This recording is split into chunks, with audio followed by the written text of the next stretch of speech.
This is Autoline Daily, the show dedicated to enthusiasts of the global automotive industry.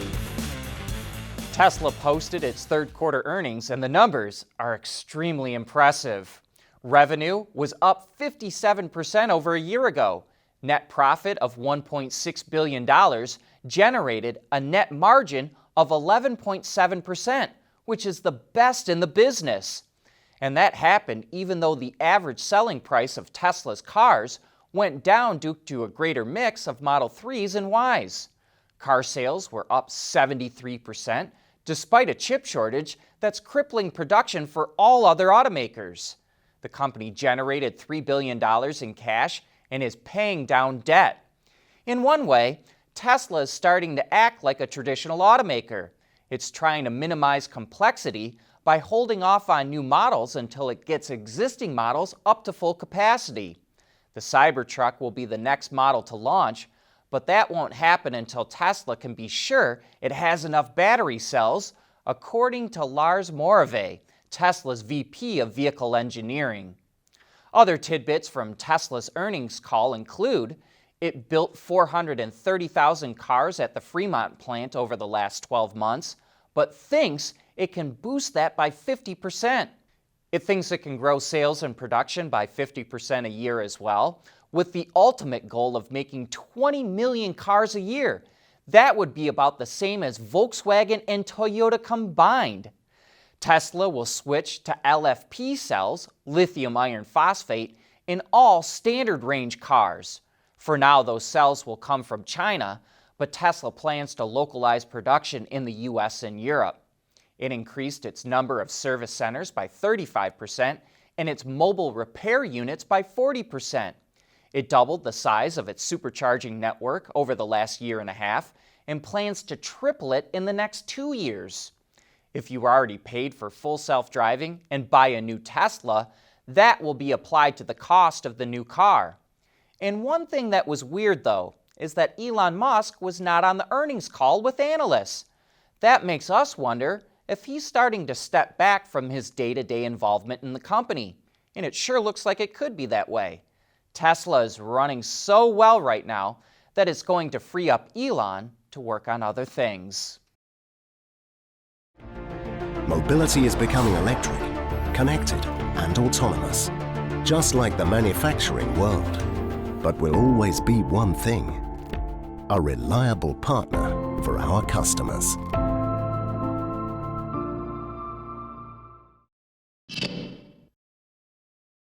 Not only are automakers trying to clean up the emissions coming from their vehicles' tailpipes, they're trying to make the manufacturing process more sustainable as well. And there's a new term you should get used to hearing: green steel or fossil-free steel. This refers to steel that is made from renewable energy, like electricity generated by wind or solar, which means it doesn't use fossil resources and produces much less CO2 emissions. In March, we reported that BMW had teamed up with a company called Boston Metal to source CO2-free steel, and now it's expanding its supply of the material even further.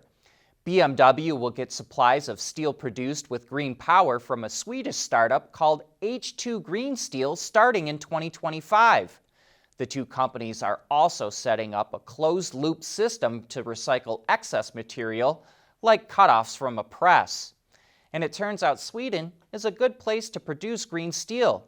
It has high-quality iron ore, plenty of renewable sources, and a major seaport.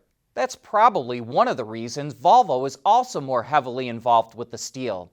It teamed with another Swedish company called SSAB to make a huge load carrier for mining use out of fossil-free steel. While this is just a concept, Volvo says more vehicles and small-scale production will begin next year, and mass production will follow after that. Kia is teasing an all-new SUV for the U.S. market that will debut next week, that it says will go on sale early next year, will have a range of gasoline engines, in either front or all-wheel drive. But it didn't provide many more details. But if you're like me, you might say, hey, those headlamps look pretty familiar, and they should. This is the new Kia Sportage that was revealed globally earlier this year. So that means we can tell you one of those engines will likely be a turbocharged 1.6-liter unit that makes roughly 180 horsepower and is mated to a 7-speed DCT. There will also be hybrid and plug-in hybrid versions available. One other tidbit Kia did provide is that the new model will have a more off-road focused variant that has increased ground clearance, multiple terrain modes, and beefier tires. We'll learn more next week. Speaking of teasers, Chevy has this little teaser of the all-new Corvette Z06, which also debuts next week, that shows its magnificent engine redlines at 8,600 RPM. Again, more coming next week. But the heart-stopping performance from Chevy doesn't stop there. It also revealed a new crate engine, codenamed ZZ632. You might have already thought it, but that 632 refers to the amount of cubic inches of this engine, which makes it Chevy's largest crate engine ever, and its over 1,000 horsepower and 876 pound-feet of torque also make it the most powerful. No price was revealed, but the engines go on sale next year. And we invite you to join us this afternoon for Autoline After Hours, when we'll have the head of Cadillac Design, Brian Smith, on the show, along with Tristan Murphy, the head of Interior Design at Cadillac. Henry Payne, the car critic from the Detroit News, will also be on the show, so join John and Gary for some of the best insider news in the automotive industry. We want to know what drives your testing. OTA, connected car, diagnostics, remote testing. Intrepid Control Systems is here to help you work from anywhere. Intrepid Control Systems, driven by your data.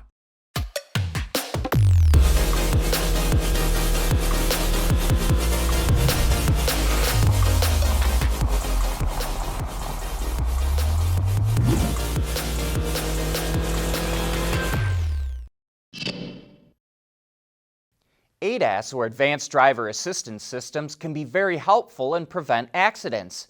But they can also be very annoying with all those warnings and buzzes. That's why researchers at the University of Waterloo in Ontario, Canada, are performing a study on human driving behavior and using artificial intelligence to make the systems less intrusive. On Autoline this week, Mark Crowley, an assistant professor of the Machine Learning Laboratory at the university, shared some insight into the study. Yeah, no, it's a fascinating kind of project, because from machine learning researchers, what we want basically is new, challenging data, like hard things to learn about. And humans are one of the hardest things to predict in the world.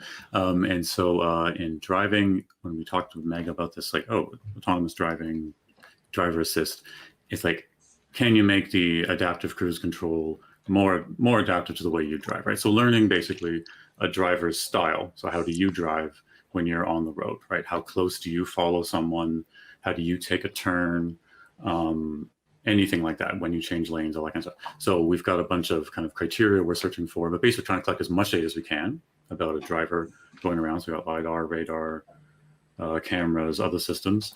And we got lots of data, and we want to find patterns, and the patterns are essentially simple, like those things I'm saying. How close do you follow someone on the road? Under what conditions? How do you take a turn? So that when you hit that cruise control button, it would drive more like you, and to be more willing to kind of not complain about it, like, why is it going so slow, or, you know. And you can watch that entire interview on our website or YouTube channel. Earlier in the week, we reported that Toyota is once again cutting production due to the chip shortage. But it's not the only automaker being clobbered by it. Reuters reports that Volkswagen has only built 300,000 vehicles at its main plant in Wolfsburg, Germany so far this year, its lowest level since 1958. Over the last 10 years, that plant on average has produced 780,000 vehicles a year. And Reuters also reports that Renault will build 300 to 400,000 fewer vehicles this year because of the chip shortage. That estimate is up from the 220,000 vehicles it forecasted to lose back in September. And IHS Markit predicts that automakers will produce 11 million fewer vehicles this year because of the shortage. Ford announced the EPA rating for the new Maverick hybrid pickup. It's rated at 42 mpg in the city, 33 mpg on the highway, and 37 combined. And it has an estimated 500 miles of range. The hybrid setup consists of a 2.5-liter Atkinson cycle engine mated to a CVT and a lithium-ion battery. But good luck trying to get one of these trucks. Ford says it expects the pickup to be fully reserved by early November, and it won't start taking orders again until next summer. But if you were lucky enough to reserve one, you should get it sometime in January of 2022. But that's it for today. Thanks for watching.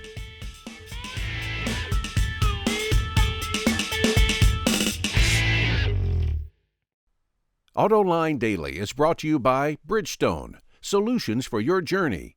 Intrepid Control Systems, over-the-air engineering, boost your game. And by Scheffler, we pioneer motion.